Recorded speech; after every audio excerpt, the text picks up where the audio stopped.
Okay, this is a short tutorial on how you're going to use the RAD work ethic method spreadsheet. Okay, there will be a link below this video where you can click on the button and it will open up in your Google Drive. And then the first thing what you have to do is you have to click on File. Okay, so you got to go to File, make a copy, and it will open up with a thing, so you can rename that, so you can just get rid of copy of, and you save that in your client, in your Google Drive. Okay, so whatever file folder you want to save it, you save it in your Google Drive. If you don't do that, then you won't be able to edit this and work with it and type in it if you need to. So what does the RAD work ethic method stand for? It stands for realistic, actionable, and deliberate work intention. And this is designed for coaches, service business owners, and spiritual warriors who are sick and tired of always putting out fires for everyone else and who want to claim back time to get shit done. So this is really about working more productive and being able to focus on your work before you go and put out fires for everyone else, because that's what we women tend to do, right? So the way you look at this spreadsheet is basically, it should be simple enough to understand. So here are some questions around being realistic around the work that you want to do and the work that you're doing. So you want to ask yourself these kind of questions. Okay, so there's a couple of questions there, and then you put your answers into here. So you can type directly into here.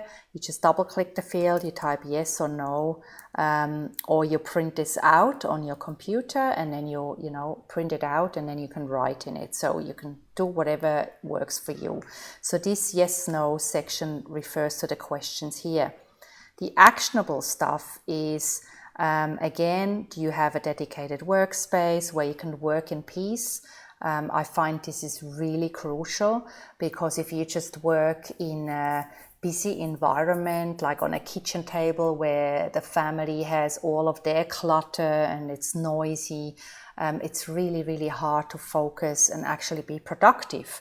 And what happens then is you're actually losing a lot, 80% of your time is lost to context switching.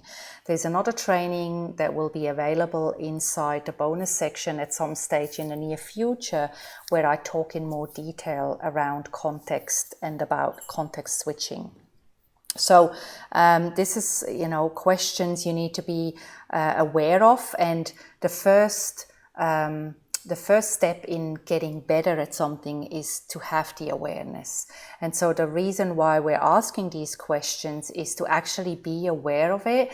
And then once you're aware of a problem and why this is occurring, then you can start off taking action that, solves the problem. And as these questions relate to being deliberate. So again, there's a bunch of questions that help you be deliberate with this. And then, so what happens once you've answered this, okay? So what you then do is you go to step 2, okay? So you start on step 1, you click on this tab, and what you do is, it's the what, okay? The how you do it and the why you need to do it. So read this information and work your way from the left to the right. And you can also use the Eisenhower matrix, which is kind of like a matrix that will allow you to determine whether something is actually urgent, whether it's not urgent, whether it's important, or whether it's not important. And the matrix will basically tell you the things you need to focus on are the important, urgent tasks. This is why this is green. So this is what you got to do now. Is it important and urgent for your business? You got to do it now. This is the green stuff. Is it important but not urgent? You decide for yourself whether a specific task is important but not urgent, and you schedule it into your diary, preferably a written diary. But if you work with Google Calendar, then that's what you do. Is it urgent but not important? You need to outsource it, okay? Is it not important and not urgent? You need to eliminate it, basically. So this is about getting you to work smarter, not harder. And the first rule is to make sure that you actually delegate and you decide which of these tasks are actually important for your business, okay? Now, here are some tools that will help you work with focus. So these are links that will open up, and these will give you information around how to work better. I've also given you some links to focus music on YouTube. This is free. Study music on YouTube.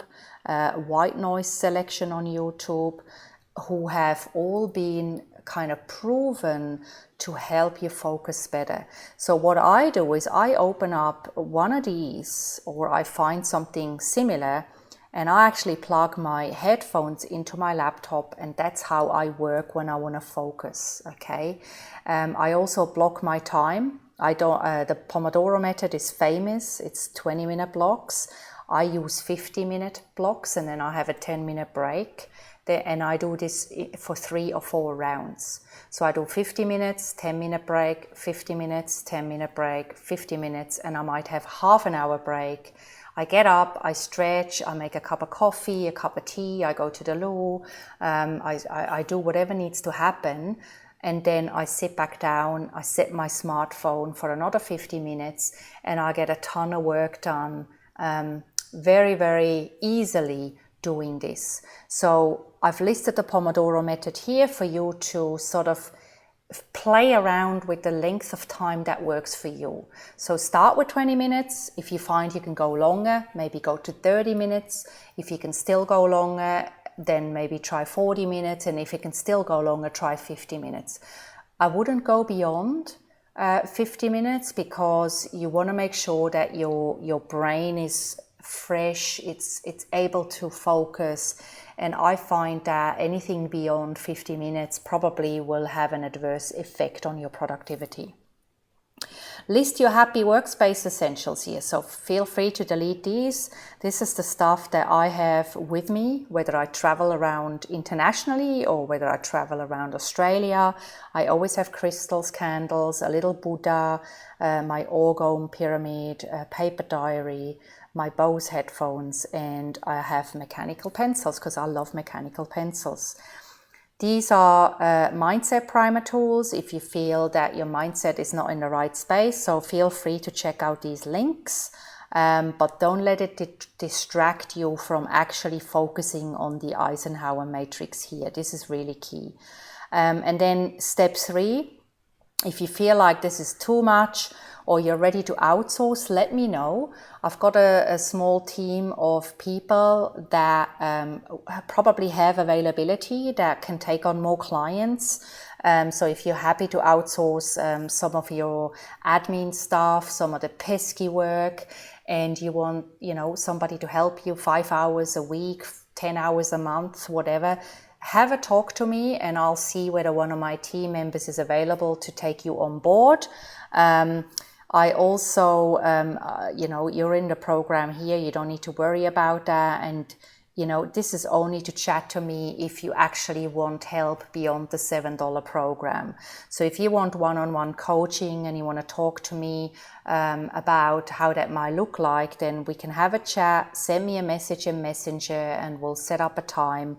But this is mostly for you here to reach out or find yourself a VA that can take on some of the work that is to be delegated here.